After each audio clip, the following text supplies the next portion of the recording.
Hundreds of gallons of chemicals spilled out into a local sewer system. Tonight, WDRB's Katrina Nickel was at a meeting to address concerns about that spill, but as she tells us, some neighbors left even more frustrated. Katrina? Preliminary reports say the chemical spill happened here at Allnex. It's a chemical manufacturer on Crittenden Drive.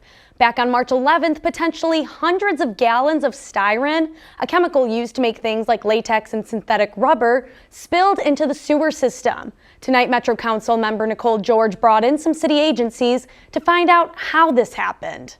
What they said happened was that they had a piping under the wash tank wasn't capped, and some material from a settling tank the day before was pumped into the wash tank.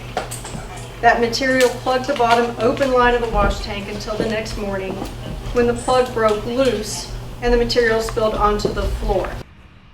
Neighbors say the spill created an odor that smelled like paint thinner. People say they were also frustrated the day of because some were told to stay inside their homes while others were told to stay outside. After a few hours of remediation, neighbors were allowed to return home the same day. Many neighbors who have lived in the area for years claim this isn't the first time there's been an issue with Allnex and chemical-like odors.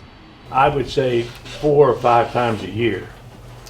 And the first thing I do is I go see my friends at the fire department, because at least they make an effort. City leaders say a chemical spill did happen at the facility back in 2010.